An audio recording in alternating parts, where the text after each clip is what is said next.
اور سوال ہے ان کا مبشر صاحب کا لاہور سے، وہ کہتے ہیں کہ سفر کی حالت میں نماز قصر ادا کی جاتی ہے، لیکن کیا سفر کی بعض قسمیں ایسی بھی ہیں کہ جن پر اس حکم کا اطلاق نہیں ہوتا؟ یہ جو ہے نا کہ سفر کی حالت میں نماز قصر،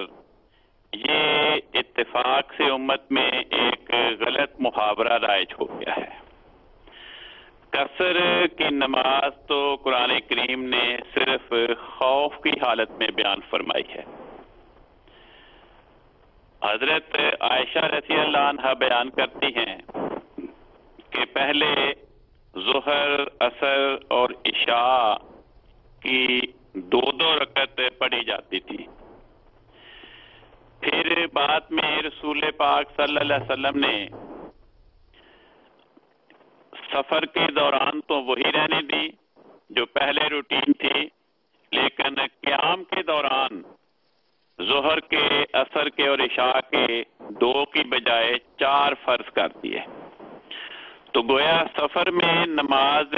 کی تعداد، یعنی نماز کی رکعت کی تعداد کم نہیں ہوئی، سفر میں بھی نماز کی رکعت کی تعداد تو وہی رہی جو پہلے حضر میں تھی، البتہ حضر میں نمازوں کی رکعت کی تعداد میں اضافہ ہوا ہے اور اس کا سفر کے ساتھ تعلق نہیں، اس لیے یہ اتفاق سے امت میں محاورہ غلط رائج ہو گیا کہ سفر میں نماز قصر کرنی ہے، لیکن اسی محاورے کو پھر ہم بھی مجبور ہیں استعمال کرنے کے لیے۔ تو بعض سفر ایسے ہوتے ہیں، مثلا انسان کی ڈیوٹی ہی ایسی ہے کہ وہ روزانہ سفر پہ رہتا ہے،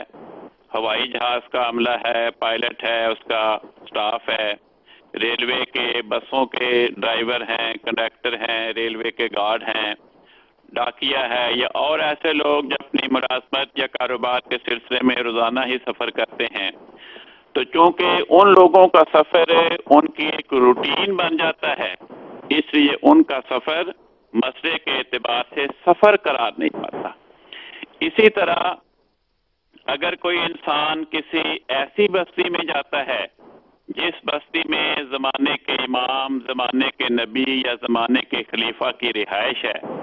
تو وہ بستی اس انسان کے لیے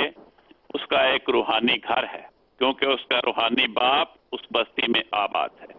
تو وہاں پر اس پر مسافر کے احکام لاگو نہیں ہوں گے۔ اسی طرح جس بستی میں کسی انسان کی اپنی جائیداد ہے تو وہ بستی بھی اس کے لیے اس کے گھر کی حیثیت رکھتی ہے۔ اسی طرح اپنے والدین کی جس بستی میں رہائش ہو تو وہ بستی بھی اس کے لیے اس کا اپنا گھر ہے۔ جس بستی میں اس کی اولاد آباد ہو وہ بستی بھی اس کے لیے اس کے گھر کی حیثیت رکھتی ہے۔ تو ایسی بستیوں میں، ایسے مقامات پر جہاں اس کی اپنی جائیداد ہو یا والدین کی رہائش ہو یا اولاد کی رہائش ہو یا اس کے روحانی مرشد اور امام کی رہائش ہو، تو وہ چونکہ بستیاں اس کے لیے گھر کی ہی حیثیت رکھتی ہیں، اس لیے ان بستیوں میں وہ مقیم ہی شمار کیا جائے گا، ان بستیوں میں اس پر مسافر کے احکام لاگو نہیں ہوں۔ اور کل صاحب کیا بیماری کی حالت میں بھی نماز مختصر کی جا سکتی ہے؟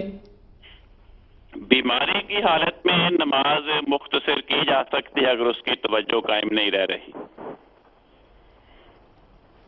جی ٹھیک ہے، بہت شکریہ۔